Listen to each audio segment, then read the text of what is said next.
The graduation ceremony stretched across the university lawn under a brilliant June sun. Rows of chairs filled with proud families, their cheers greeting each graduate who crossed the stage. Eva Sterling moved forward in her wheelchair, her graduation gown flowing gracefully around her. The silence that followed her name was deafening. No parents, no friends, no voice calling out in celebration. From the back row, a tall man stood up, his weathered hand holding that of a 6-year-old girl. They were the only ones who moved, the only ones who clapped. Their applause echoed across the quiet space. Eva turned, and for the first time in years, she didn't feel alone. Eva Sterling had once been the kind of student whose name appeared on every honor roll, whose essays won competitions, whose future seemed written in gold letters. The only daughter of Richard Sterling, CEO of Sterling Aerospace. She had grown up in a world of private schools and boardrooms, charity galas, and carefully curated appearances. But beneath the polished surface, Eva had always felt like a bird in a gilded cage, her father's expectations weighing heavier than any textbook she'd ever carried. Literature had been her escape. While her father spoke of profit margins and market shares, Eva lost herself in Dickinson's verses and Woolf's streams of consciousness.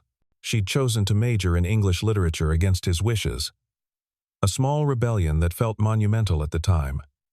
Her professors praised her insight, her ability to find meaning in the spaces between words. She'd been selected for a prestigious writing fellowship, had plans to pursue her MFA, to write the novel that had been growing in her heart since she was 15. Then came the accident. 2 years ago, driving back from a field research trip to interview rural storytellers, her car had been hit by a drunk driver running a red light. The impact crushed her lower spine. She'd woken up 3 weeks later to a doctor explaining terms like incomplete spinal cord injury and permanent paralysis from the L2 vertebra. The first thing she'd noticed wasn't that she couldn't feel her legs, but that her father was already managing the narrative, speaking to doctors about treatment plans while she lay there, voiceless.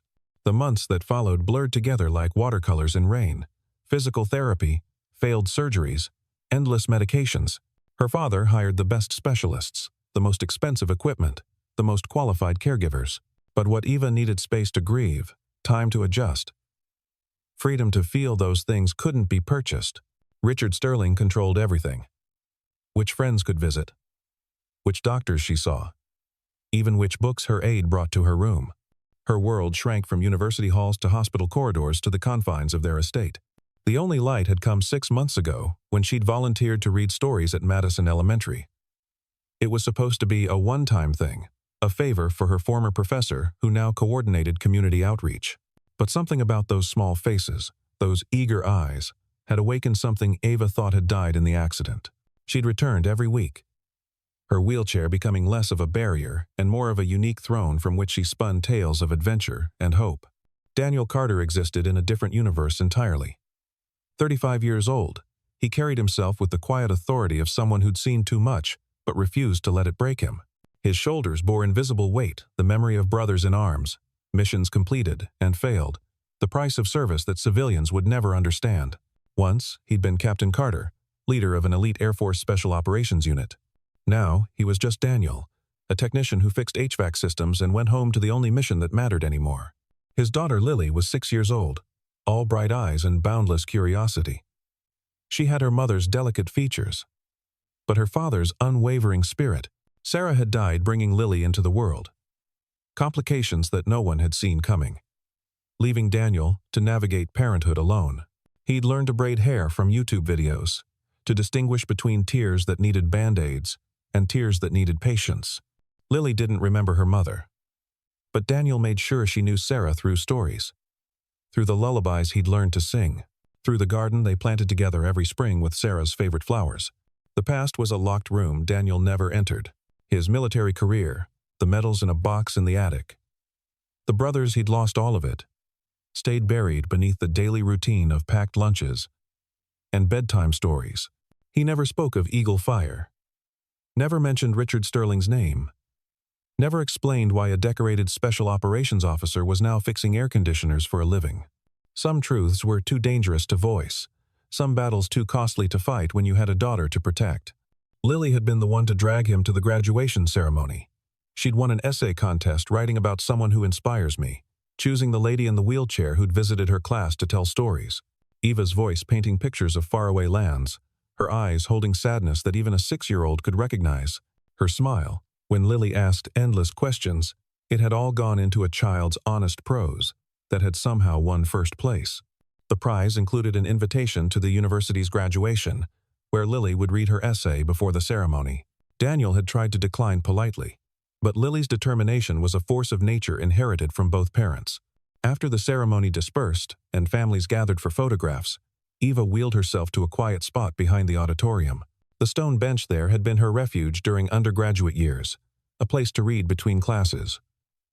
Now, she sat beside it. Not on it. Another small adjustment among thousands. The celebration continued without her, voices and laughter creating a symphony she wasn't part of. Her father hadn't come. Her mother had been gone for 10 years. The few friends she'd had before the accident had drifted away, uncomfortable with the change. The sound of running feet made her look up. Lily Carter bounded toward her, blonde pigtails flying.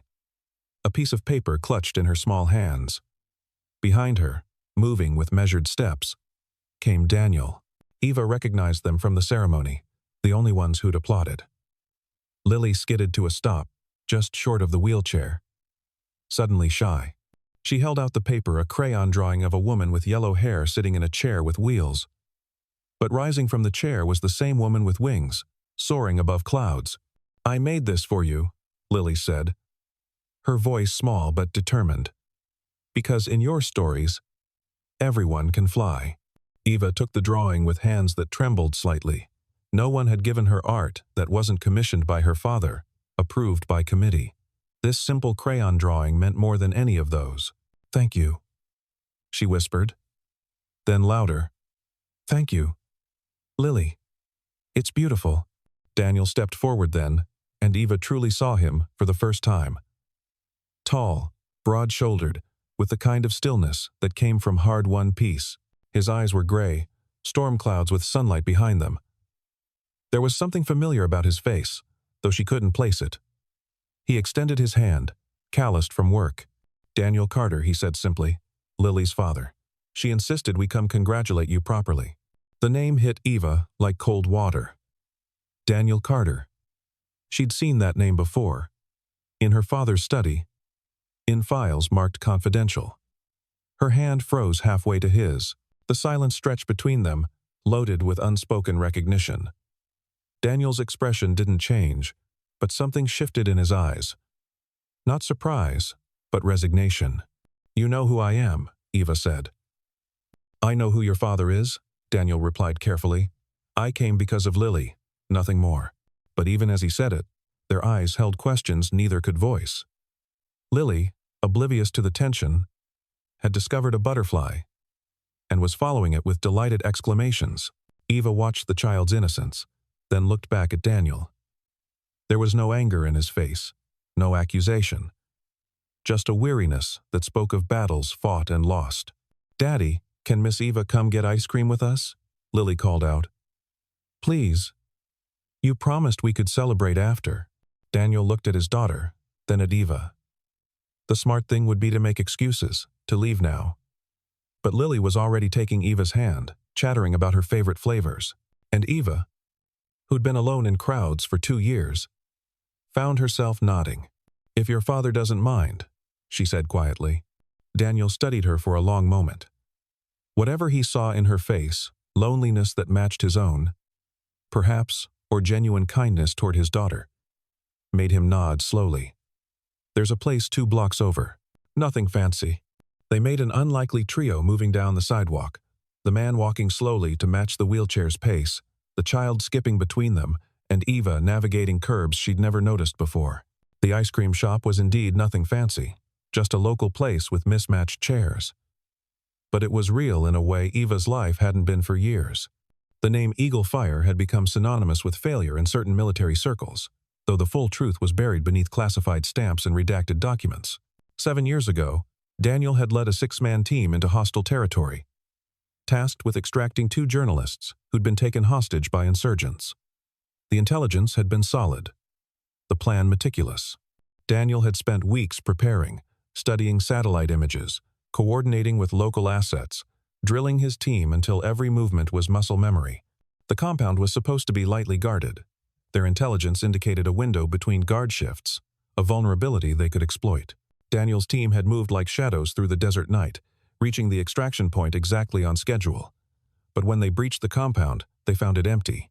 The hostages had been moved hours earlier, and in their place was an ambush. The firefight lasted 17 minutes that felt like 17 hours. Staff Sergeant Martinez took a bullet meant for Daniel. Lieutenant Thompson didn't make it to the extraction helicopter.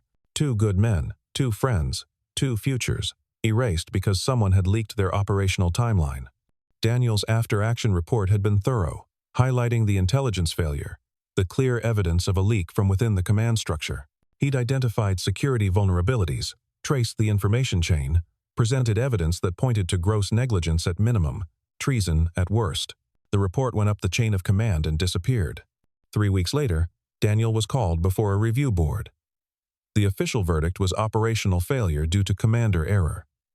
The intelligence failure was never mentioned. The 2 soldiers who died were blamed posthumously for breaking protocol, and Daniel, who'd served with distinction for 12 years, was given a choice: accept a dishonorable discharge or face court-martial.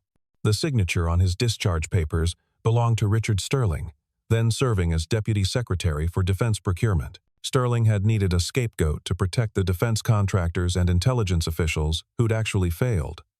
Daniel was convenient, expendable, a soldier without political connections.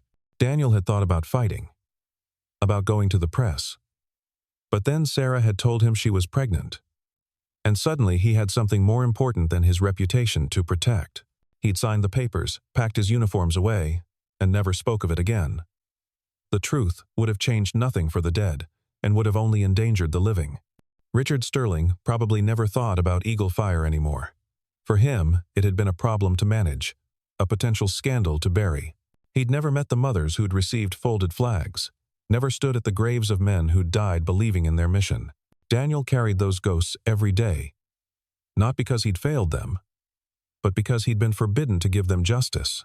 7 years hadn't dulled the weight of that injustice, but it had taught him to carry it quietly, to transform grief into purpose, to focus on the living daughter who needed him more than the dead soldiers needed vengeance. The first few meetings after the ice cream shop happened organically, almost by accident. Eva had started visiting the library's children's section on Saturday mornings, reading to whoever gathered around. Lily and Daniel appeared the second week, then the third, until it became an unspoken routine. Daniel would sit in the back, pretending to read newspapers while actually watching Eva transform into someone luminous when she held a book. Her voice would change with each character. Her hands would paint pictures in the air, and for those moments, the wheelchair disappeared entirely. They began talking during Lily's bathroom breaks or while she picked out new books. Conversations that started with weather and Lily's school gradually deepened.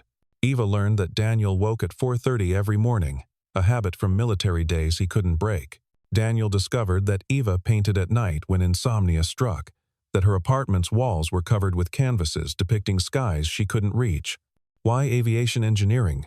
Eva asked one afternoon while Lily was absorbed in picture books. "After the military, I mean." Daniel's hands stilled on his coffee cup.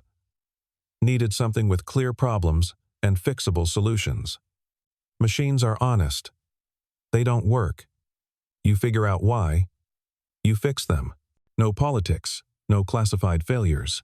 The weight in that last phrase didn't escape Eva. She wanted to ask more.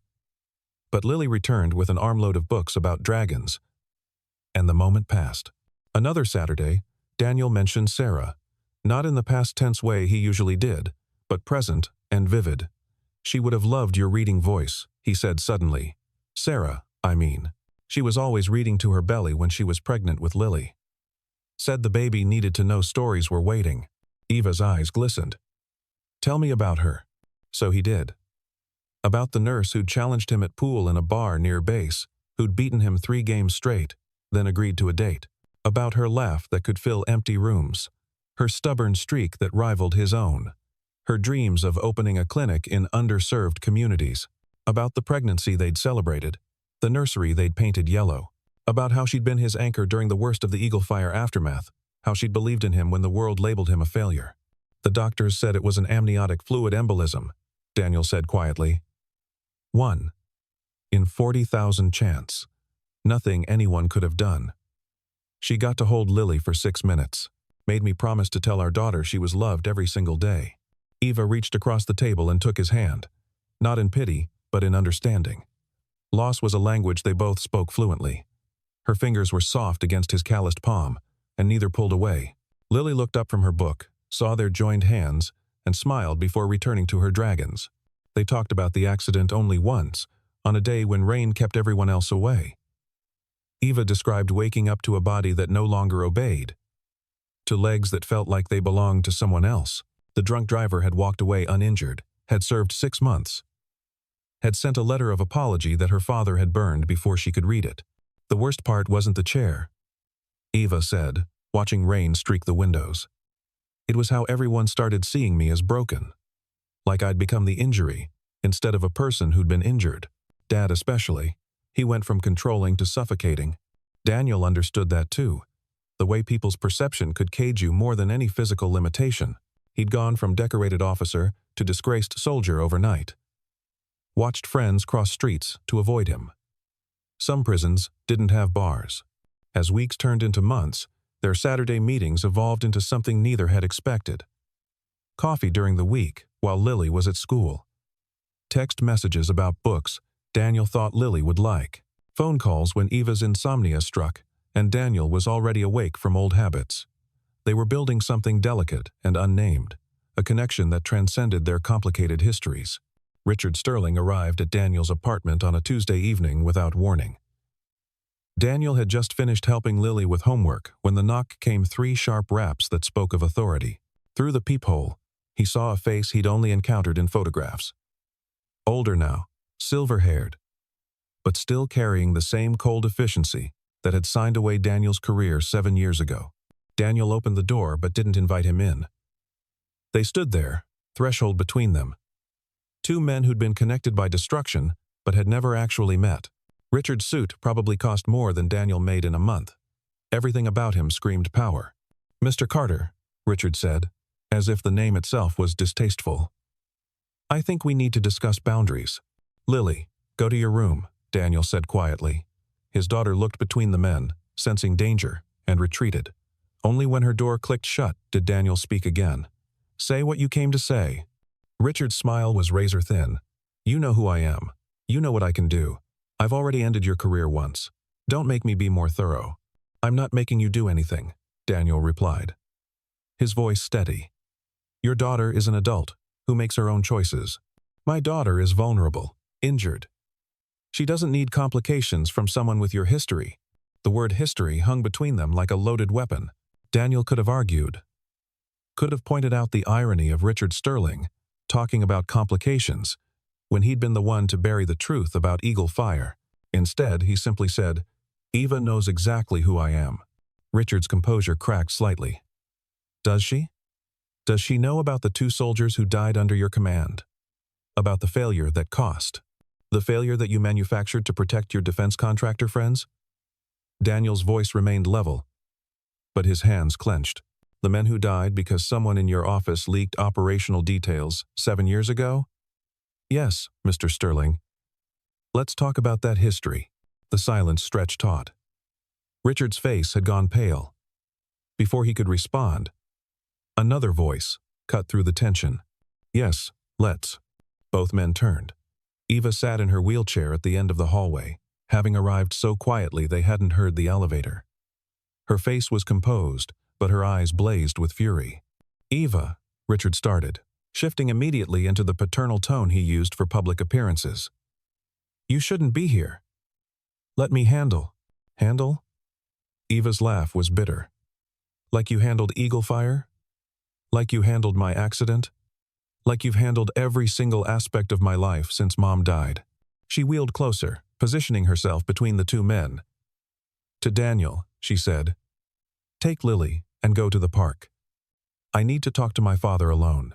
Daniel hesitated, concerned. But Eva's expression was steel, wrapped in silk. He nodded, called for Lily, and left father and daughter to their reckoning. The conversation that followed was 22 years in the making. Eva had always been the good daughter, the achievement her father could parade at functions. But sitting there in a stranger's hallway, she finally understood that she'd never been a daughter to him, just another asset to manage. "You destroyed an innocent man to protect your career," she said quietly. "7 years ago, you signed papers that ruined him. And now, you want to control who I spend time with?" "I protected interests bigger than one soldier," Richard replied, falling back on utilitarian logic. "Sacrifices were necessary." "Whose sacrifice?" "Not yours. Never yours." Eva's voice was steady, controlled. "I'm done being managed, Dad. Done being your project. If you try to interfere with Daniel or Lily again, I'll go public with everything." Richard Sterling looked at his daughter and saw a stranger. The girl who'd once sought his approval was gone, replaced by a woman who'd found something worth fighting for. He left without another word. Eva's friend from college, Marcus, worked in cybersecurity for the Department of Defense. When Eva called asking for a favor, a very specific, possibly illegal favor, Marcus had listened and agreed. "Always knew your dad was a bastard," he'd said simply. "Give me 3 days." The files arrived encrypted on a flash drive. Eva's hands shook as she plugged it into her laptop. Dozens of documents filled her screen, but one stood out. Daniel's original after-action report from Eagle Fire, dated 7 years ago. Reading it was like watching tragedy unfold. Daniel's analysis had been meticulous, professional, despite personal loss. He'd identified 3 critical security breaches, all traceable to the Pentagon's procurement office, her father's domain at the time. He'd recommended a full investigation, had provided evidence of intelligence being sold. And at the bottom, in her father's handwriting, "Bury this. Use Carter as the fall." Eva printed everything, her stomach churning. Her father hadn't just destroyed Daniel's career, he'd deliberately protected the people responsible for 2 soldiers' deaths. The defense contractors mentioned in Daniel's report had all received major contracts from Sterling Aerospace within 6 months of Eagle Fire. Blood money, calculated and cold. She drove to Daniel's apartment that evening, the folder heavy in her lap. When he opened the door, she held it out wordlessly. Daniel took it, flipped through the first few pages, his face unchanging. 7 years of wondering if he'd imagined the conspiracy, and here was proof in black and white. "Thank you," he said quietly. "But Eva, if you use this, you'll lose everything. He'll cut you off completely." Eva's smile was sad but determined. "I've already lost everything that mattered. My mobility, my mother, my independence. I almost lost myself. What's money compared to that? It's not just money. It's your medical care, your treatments." "My cage," Eva interrupted. "A very comfortable cage. But still a cage." She looked at him directly. "I'd rather struggle in freedom than live comfortably in captivity." Daniel studied her face, seeing not the broken girl from graduation, but a woman who'd found her strength. "This isn't your fight," he said gently. "This happened 7 years ago. It's ancient history now. It became my fight the moment I chose you." Eva replied. "Both of you. You're worth more than his money, Daniel. You're worth the truth." Richard Sterling's retaliation was swift and thorough. Eva's credit cards were canceled within hours. Her medical insurance was terminated. The apartment he'd been paying for sent an eviction notice. The private aide who'd helped her with daily tasks was recalled. Even her wheelchair-accessible van was repossessed. Richard Sterling knew how to wage war through bureaucracy. Eva had expected it, had prepared as much as possible. She'd withdrawn cash before confronting him, had already been in touch with social services about state-provided medical care, had researched affordable housing options, but the reality was still jarring, going from unlimited resources to counting every dollar, from the best specialists to overcrowded clinics. Daniel found her crying in her empty apartment 3 days after the eviction notice, surrounded by boxes she couldn't lift. Without a word, he sat beside her wheelchair and let her lean against him until the tears stopped. "I'm not crying because I regret it," she said finally. "I'm crying because I'm scared. I've never been without his money. I don't know how to do this." "You learn," Daniel said simply. "One day at a time. You adapt, you survive, and you don't do it alone." He helped her find a small apartment on the ground floor of an older building, wheelchair accessible and close to public transportation. His friends from his veterans group helped move her belongings, men who understood loyalty and sacrifice without needing explanations. Lily decorated Eva's new bedroom with paper stars she'd cut out herself, so you can see the sky even inside. The adjustment was brutal. State-provided health care meant long waits and limited options. The loss of her private aid meant depending on Daniel or neighbors for help. Some days, the weight of what she'd given up felt crushing. But then Lily would arrive with homework, or Daniel would appear with groceries and stay for dinner, and Eva would remember what she'd gained. She started tutoring online to earn money, her literature degree finally useful. She applied for disability benefits, navigating bureaucracy that seemed designed to discourage. She learned to budget, to shop sales, to swallow pride and accept help. Every small victory felt monumental. Daniel watched her transform from privilege to purpose, with respect that bordered on awe. He'd known soldiers who'd broken under less pressure. But Eva met each challenge with determination. She wasn't just surviving, she was discovering who she was without her father's influence. The woman emerging from that crucible was stronger than either of them had expected. 6 months after leaving her father's sphere of influence, Eva submitted a painting to the university's alumni exhibition. The theme was Reclaiming Light, meant to showcase how graduates were making their mark. Eva had painted through the night for weeks, her small apartment reeking of oils and turpentine. The painting showed a woman in a wheelchair at the bottom of the canvas, but she wasn't alone. Behind her stood a man, his body positioned to shield her from invisible winds.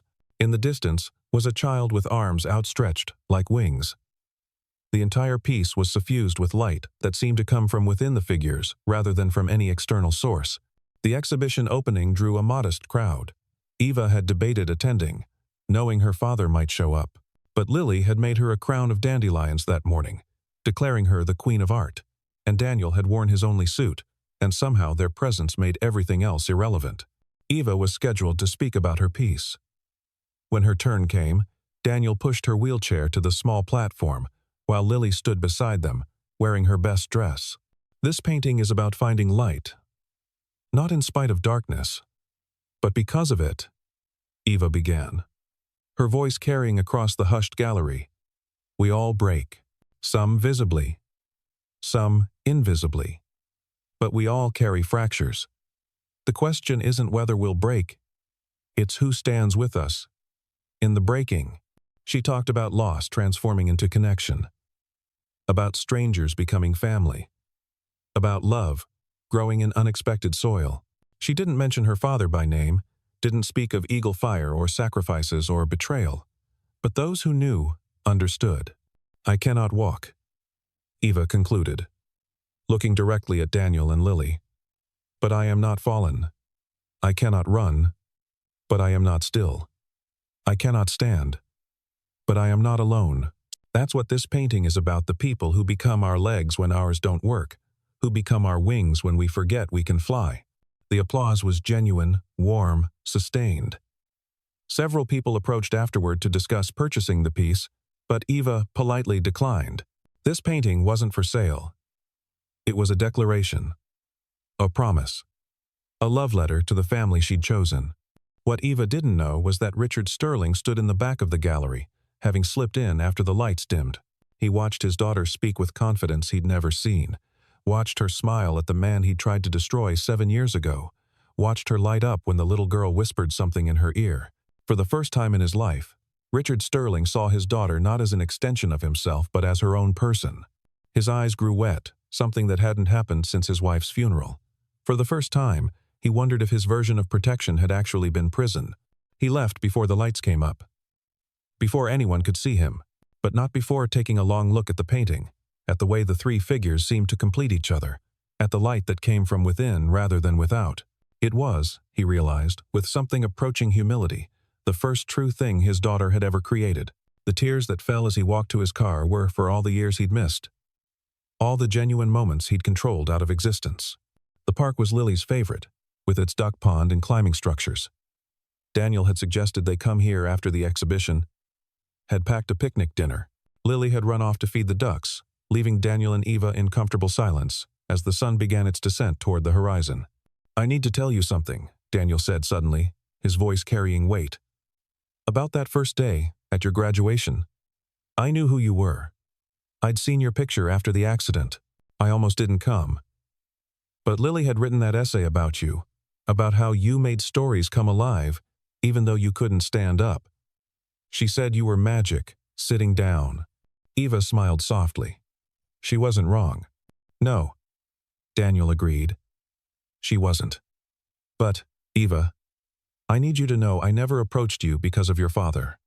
I never wanted revenge for what happened 7 years ago. That part of my life was over. I know, Eva said simply. You're not built for revenge, Daniel. You're built for protection, for loyalty, for love. Daniel was quiet for a long moment, watching Lily chase a particularly bold duck around the pond's edge. Then he stood, walked around to face Eva's wheelchair, and knelt, putting them at eye level. I lost my career, my brothers in arms, my reputation. I lost Sarah. I thought I'd lost my capacity to love anyone except Lily. His hands found Eva's. Then you happened. You with your stories, and your strength, and your stubborn refusal to be what anyone else decided. 7 years ago, your father took everything from me, but maybe it had to happen that way for me to be here. Now, with you. From his pocket, he pulled a small velvet box. Inside was a simple ring. A single sapphire, surrounded by tiny diamonds. Not expensive, but real and solid. I can't give you wealth or the life you were raised for, but I can give you mornings with terrible coffee and bedtime stories for Lily. I can give you someone who'll never see the chair before the woman. I can give you love that isn't conditional. Eva was crying now, tears of joy rather than loss. Daniel, you don't have to answer now, he said quickly. Yes, Eva interrupted. Yes, to terrible coffee and bedtime stories. Yes, to complicated and real. Yes, to you. To Lily. To us. She leaned forward, framing his face with her hands. I don't need someone to push my chair. I need someone to go beside me. And that's you. Lily, who'd been secretly watching, let out a whoop and ran toward them. Does this mean Eva's going to be my mom? If that's okay with you, Eva said, pulling the girl close. It's better than okay, Lily declared. We're going to be a real family. Daniel stood, one hand on Eva's shoulder, the other holding Lily's fingers. The sun was setting, painting the world gold. They weren't conventional, a single father whose honor was stolen 7 years ago, a paralyzed woman who'd lost everything to find herself, a motherless child who'd brought them together. But they were choosing each other, and that was enough. The wedding took place 1 year later in a small garden behind the community center where Eva now taught literacy classes. It was nothing like the society wedding Richard Sterling would have planned. No string quartet, no ice sculptures. Instead, there were wildflowers in mason jars, lights strung between trees, and a potluck dinner provided by their patchwork family of friends. Eva wore a simple white dress that flowed over her wheelchair, which Lily had decorated with ribbons and baby's breath that morning. Her hair was loose, crowned with daisies Lily had picked. She'd never felt more beautiful. The chair wasn't hidden. It was simply part of her, adorned and celebrated like the rest. Daniel stood at the makeshift altar in his dress uniform, pulled from storage and pressed with military precision. His veteran friends had insisted, saying 7 years was long enough to hide from honor that was stolen, not lost. He looked older than his 35 years, but at peace in a way Eva had never seen. When their eyes met as she came down the aisle, pushed by Marcus, who'd agreed to give her away, Daniel's composure nearly broke. Lily served as flower girl, maid of honor, and ring bearer, taking her duties seriously. She'd practiced her walk for weeks, matching Eva's chair perfectly. She wore a yellow dress because yellow is the happiest color, and carried a sign she'd made herself that read, "Finally." A complete family. The ceremony was brief, the vows personal. Eva spoke about finding strength in vulnerability, about love that saw past limitations. Daniel talked about second chances, about hearts that could expand after breaking, about 7 years in the wilderness, leading to this moment of grace. When they exchanged rings, Lily stood between them, one hand on each arm, making the union a trinity. The surprise came during the reception. As the sun began to set and the first dance was announced, everyone expected Daniel to dance while Eva watched. Instead, he'd worked with her physical therapist for months.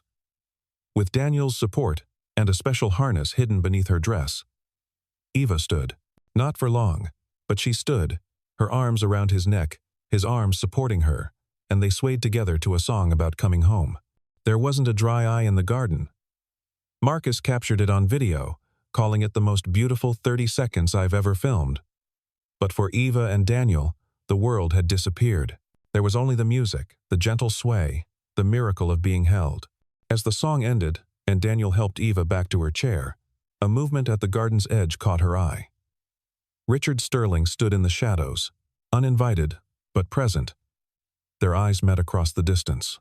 He didn't approach, but he raised his hand slightly, a greeting, an acknowledgement, perhaps even a blessing.